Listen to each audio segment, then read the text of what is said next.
Halo pendengar setia podcast Ekonomi Berkelanjutan Perbanas Institute. Senang sekali saya bisa kembali menemani Anda di episode kali ini. Hari ini kita akan membahas satu topik ekonomi yang selalu muncul setiap beberapa tahun, tapi sering disalahpahami, yaitu redenominasi rupiah, penyederhanaan nilai nominal mata uang. Pertanyaan yang banyak muncul biasanya, ini mau motong nol buat apa sih? Apakah rupiah melemah? Apa efeknya buat kita? Nah, hari ini kita bahas dari sudut pandang yang santai, tapi akademia. Dan saya tidak sendiri, karena sudah hadir dua narasumber luar biasa. Yang pertama, Bu Rosa. Selamat siang, Bu. Selamat siang Pak Penil, sehat-sehat selalu semua. Amin. Beliau seorang practitioner of risk management dari IRPA, Indonesia Risk Professional Association, dengan pengalaman mendalam di bidang ekonomi, pemantauan risiko, dan perkembangan digital. Dan juga ada Bu Rini. Selamat siang, Bu Rini. Selamat siang Pak Penil, selamat siang juga Bu Rosa. Selamat siang Bu Rini. Ya, Bu Rini seorang profesional dari BNI yang mendalami risk management, governance, dan sustainability. Dan serunya, kami bertiga saat ini sama-sama sedang menempuh studi doktoral di Perbanas Institute. Jadi, percakapan ini akan penuh perspektif akademik, namun tetap mengalir dan mudah dipahami tentunya. Selamat datang kembali ya, saya ucapkan kepada ibu-ibu ya. Ya, Terima kasih kasih Pak Pak Penil. Penil. Ya, yang pertama mungkin Bu Rosa dulu ya. Baik, Bu Rosa, supaya pendengar nih punya pondasi yang sama, sebenarnya apa sih redominasi itu? baik. Terima kasih Pak Penil. Kita mulai dulu ya dengan apa itu sebenarnya redenominasi. Redenominasi adalah penyederhanaan nilai nominal mata uang tanpa mengubah daya beli masyarakat. Jadi misalnya nih, kita punya uang Rp10.000, itu bisa menjadi Rp10. Nilainya tetap sama, tapi di sini hanya jumlah nolnya saja yang disesuaikan. Tujuan utamanya adalah meningkatkan efisiensi transaksi, mempermudah akuntansi, serta memperbaiki citra dan persepsi terhadap mata uang di tingkat global. Ini sudah dilakukan oleh negara-negara lain seperti Turki, Rusia, dan Brasil, di mana hal ini dilakukan untuk menandai fase modernisasi sistem keuangan mereka, Pak Penil. Wah, terima kasih Bu Rosa. Jadi boleh dikatakan bukan 100.000 ini dijelmah berubah menjadi 100 perak, enggak ya? Oke. Atau kalau boleh saya kasih analognya, sederhananya begini kali ya Bu ya. Redenominasi itu seperti kita mengubah ukuran gelas dari 1000 ml menjadi 1 ml. Tapi airnya tetap sama, isinya nggak berubah, cuma wadahnya lebih ringkas. Atau kalau versi anak muda sekarang lah, milenial itu ya, seperti mengganti font, misalnya Times New Roman dari 48 ke 14, supaya tidak memenuhi layar. Pesannya tetap sama tapi, itu ya Bu ya? Yes. Oke, Bu Betul, Rosa, betul. kan pada tahun 2010 sampai 2013 tuh, wacana ini sebenarnya sempat kuat, tapi akhirnya ditunda. Mengapa demikian, Bu? Baik, Pak Penil. Sebenarnya faktor utama pada saat itu adalah timing. Jadi, redenominasi itu bukan hanya urusan angka sebenarnya, tapi ia menyentuh persepsi masyarakat. Di mana kalau dilakukan saat inflasi tinggi atau ekonomi belum stabil, masyarakat bisa menafsirkannya sebagai pelemahan rupiah, padahal bukan. Nah, pemerintah saat itu memilih menunda karena faktor kesiapan publiknya, stabilitas ekonomi global, dan infrastruktur digital yang belum sematang sekarang ini. Jadi penundaan bukan karena tidak penting, tapi karena belum saatnya. Seperti itu, Pak Penil. Iya, ya, betul juga sih. Saya jadi teringat dulu dosen saya pernah bilang sih, dia stepnya begini, dalam kebijakan ekonomi, timing bukan hanya penting, tapi krusial. Ya sama kayak seperti ngajak keluarga pengen makan di luar. Niatnya sih baik ya Bu ya. Tapi kalau tinggal tanggal tua, suasananya tidak mendukung, ya kan? Nah, Bisa aja nih Pak Penil nih. sekarang Bu Rini nih. Baik, Bu Pak Rini, Penil. kalau Ya. itu bagaimana hubungan redominasi dengan pembangunan berkelanjutan? Oke, sekarang kita bicara ke sustainability ya. Kalau kita bicara sustainability pasti erat kaitannya dengan triple bottom line nih. Pak Penil juga sudah akrab dengan triple bottom line terkait planet, profit, gitu kan, dan juga people ya. Jadi kita akan mengaitkan antara redenominasi ini kaitannya dengan profit, dengan ekonomi, kemudian dengan people, dengan aspek sosialnya, dan juga dengan planet, dengan lingkungan. Kita coba bedah satu-satu ya. Nah, kalau dari sisi ekonomi kita lihat redenominasi ini akan meningkatkan efisiensi, Pak. Ya, dan juga akurasi dari suatu transaksi. Nggak terlalu banyak nol, sehingga kita harapkan juga transaksi akan bisa lebih akurat. Kemudian juga kita harapkan dengan adanya redenominasi ini akan mendorong juga terciptanya modernisasi dari sistem keuangan yang ada. Nah, sedangkan dari sisi aspek sosial, apabila redenominasi ini dilakukan secara transparan dan juga komunikatif, hal ini kita percaya juga akan dapat meningkatkan kepercayaan publik terhadap pemerintah dan juga lembaga keuangan yang ada. Dan terakhir, dari sisi aspek lingkungan atau planet, redenominasi ini biasanya juga akan diikuti dengan percepatan dari digitalisasi pembayaran juga. Nah, dampaknya kemana? Dengan semakin banyaknya digitalisasi transaksi, akan semakin sedikit itu akan ada uang fisik yang beredar, ya, di mana kita tahu itu juga nanti diharapkan akan dapat mengurangi penggunaan kertas, tinta, energi untuk memproduksi, yang hal ini semua akan berkontribusi positif terhadap green economy. Seperti itu penjelasan singkatnya Pak Penil. Oh, menarik sekali ya Bu ya. Iya, Saya pribadi sih melihat redenominasi sebagai sinyal bahwa sebuah negara siap memasuki era modernisasi ekonomi. Bukan hanya kebijakan mata uang, tetapi bagian dari transformasi tata kelola yes, governance gitu ya Bu ya. betul sekali. Dan Betul kalau sekali. ditarik SDGs, ini sangat relevan dengan SDG nomor 8 dan SDG nomor 16. Yes, Yang bicara tentang pertumbuhan ekonomi inklusif Mm-mm. dan institusi yang kuat ya. iya benar sekali Pak Penil. Oke. Nah, kalau kita breakdown lebih konkret, apa sih dampak nyata redenominasi pada ekonomi, sosial, dan lingkungan, Bu Rini? Iya, masih lanjut ya dengan penjelasan tadi nih Pak Penil. Kita sekarang bahas lebih detailnya lagi nih terkait dampaknya ya. Satu-satu lagi coba kita uraikan lagi. Dari sisi ekonomi, tadi kita ketahui bahwa pembukuan itu pastinya akan jadi lebih sederhana. Nggak terlalu banyak nol, Pak. Jadi yang tadinya 1 juta cukup kita tulisnya 1.000 gitu ya. Akibatnya apa? Transaksi juga akan bisa lebih cepat. Dan juga potensi terjadinya error transaksi itu juga akan bisa lebih kita perkecil kemungkinan terjadinya error. Kami di perbankan seringkali Pak ada teller-teller terutama yang masih muda itu juga seringkali ada kesalahan di situ. Mudah-mudahan ya kalau ada redenominasi ini juga akan memperkecil potensi terjadinya error tersebut. Nah, di sisi sosial sendiri, dengan masyarakat akan bisa memahami perbedaan antara harga dengan nominal yang ada, ini kita harapkan juga akan meningkatkan kenyamanan dan juga kepercayaan dari masyarakat.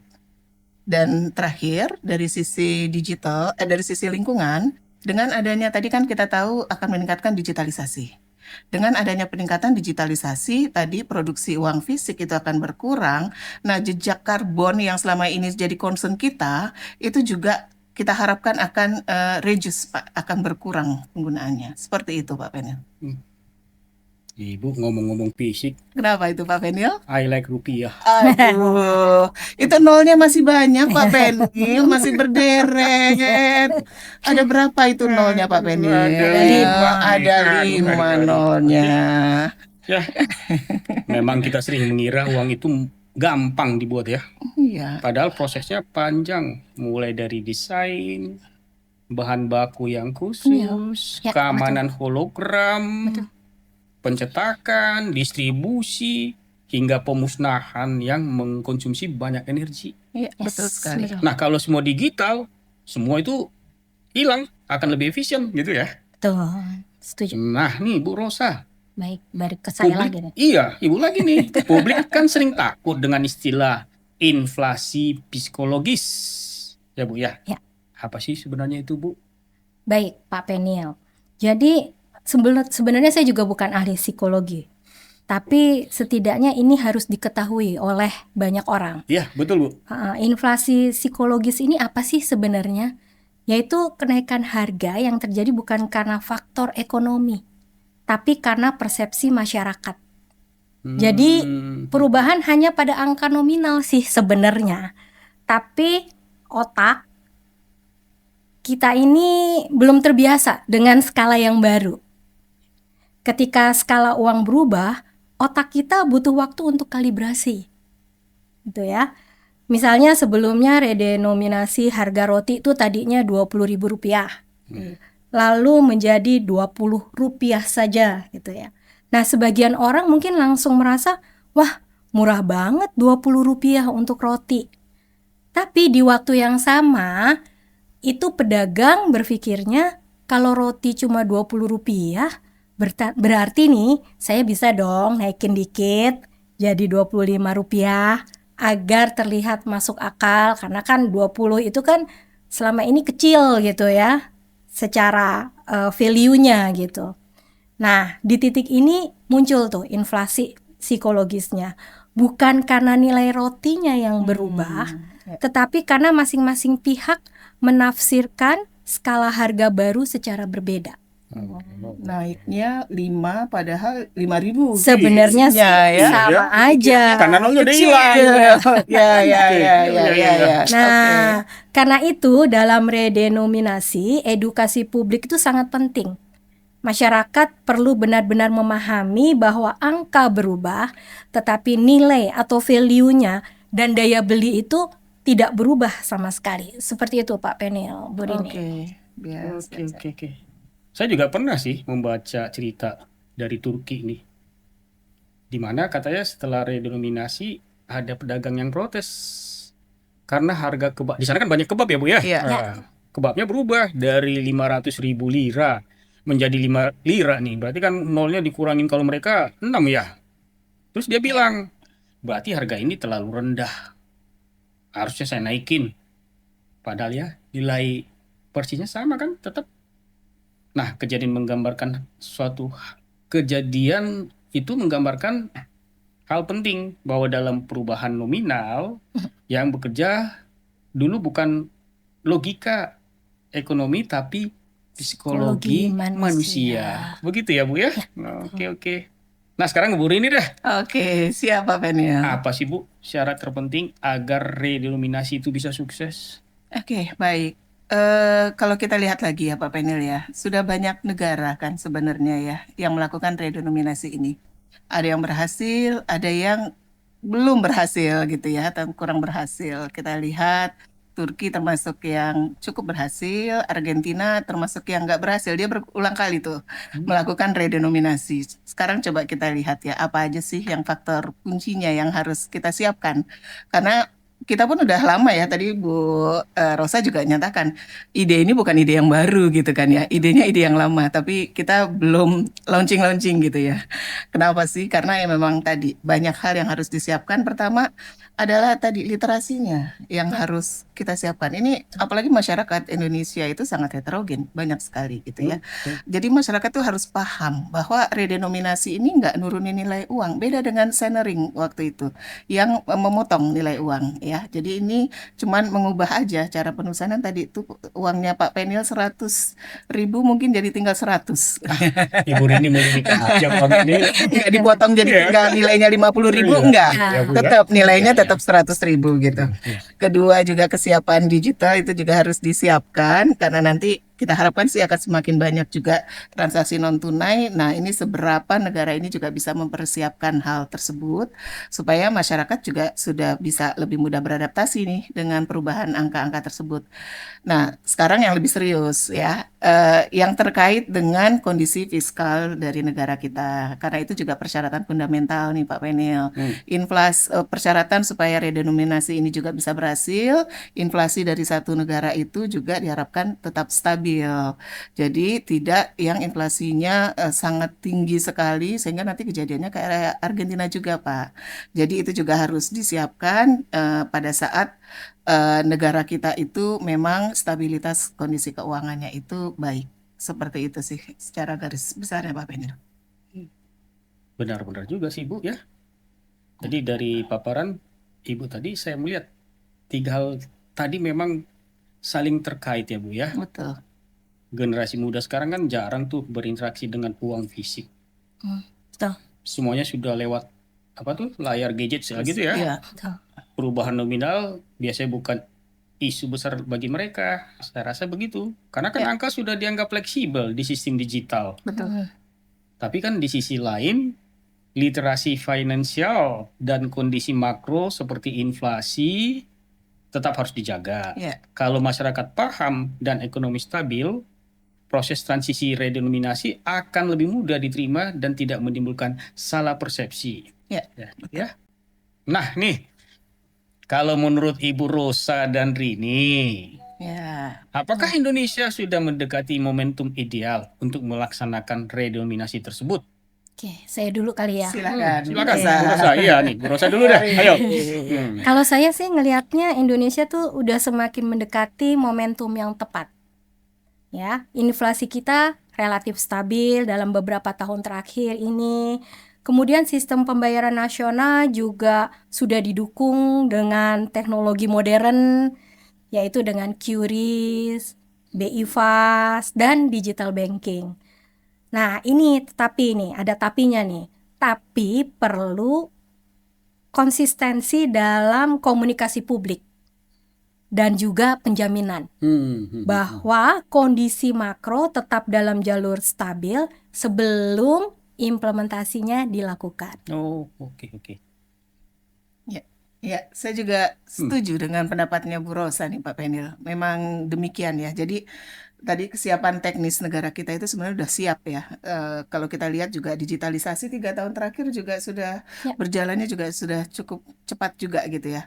Tapi memang benar Bu, yang perlu kita kuatkan itu literasinya ya Bu ya. Betul. Karena memang masyarakat kita sangat Komunikasi heterogen publik, ya. Itu supaya nggak muncul mispersepsi tadi Pak Penil ya pada saat ini dilaunchingkan gitu ya.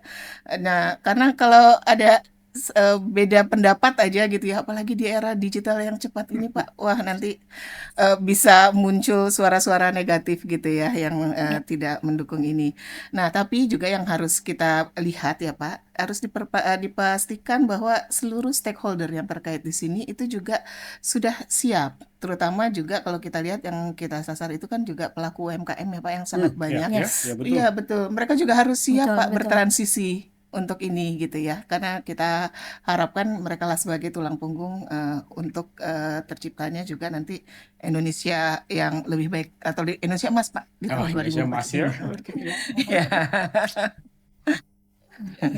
Oke, jadi sepertinya Indonesia berarti sedang berada di fase pemanasan nih kalau kita boleh bilang yang panjang tapi ya. Kenapa? Karena masifnya digitalisasi, tapi QRIS-nya semakin kuat. Inflasi terjaga. Tinggal menunggu kesiapan psikologis publik kita nih dan konsistensi di dalam komunikasinya. Betul. Nah, kalau diringkas lebih banyak manfaatnya atau risikonya nih, Ibu-ibu silakan. Oke, saya lagi duluan. Biar saya cepat selesai. Menurut saya sih manfaatnya lebih besar ya. Asalkan dilakukan pada saat yang tepat gitu ya. Timing ya Bu tadi ya? Timing tadi. Redenominasi akan membuat transaksi lebih efisien tadi kan. Karena juga nolnya semakin sedikit seperti yang disampaikan Bu Rini, pembukuan menjadi lebih sederhana dan persepsi terhadap stabilitas mata uang lebih kuat. Ya, betul sekali. Oke, itu sih dari saya. Saya juga ngelihatnya ya sama Pak dengan pendapatnya dari Bu Rosa gitu ya. Memang tapi saya lihat juga dari sisi risiko yang harus di-manage ya tadi. Adanya persepsi publik ini yang harus di-maintain ya Pak supaya bisa kita kelola dengan baik. Jadi kalau menurut pandangan saya juga ini bisa kita laksanakan asal direncanakan dengan baik sehingga kita harapkan ini akan bisa menjadi momentum untuk memperkuat kepercayaan, efisiensi, dan juga modernisasi ekonomi Indonesia. Seperti itu sih, Pak Menel. Waduh, menarik sekali. Cukup berat ya diskusi Berat. kita ya. Berat diskusi tapi Tapi, di iya. dalam apa namanya? Suasana Mudah-mudahan yang kesenangan Iya. kita ininya ya. Gitu ya. Aduh. Tapi gimana juga waktu juga ya. Baik, Pak. baik. sih. Terima kasih banyak nih Bu Rosa dan Bu ini Iya. atas diskusi yang sangat komprehensif, menyenangkan saya rasa ya. Karena hari ini kita belajar bahwa redominasi bukan sekedar memotong 3 angka nol nantinya kan ya, tetapi merupakan langkah modernisasi ekonomi yang menyentuh aspek efisiensi, psikologi publik, digitalisasi, hingga keberlanjutan sustainability ya. Iya, Nah, betul. Semoga episode ini memberi perspektif baru kepada para pendengar. Sampai jumpa di episode berikutnya. Podcast Ekonomi Berkelanjutan Perbanas Institute. Tetap kritis, tetap belajar, dan mari bersama membangun Indonesia yang inklusif, transparan, dan berkelanjutan. Salam. Mari.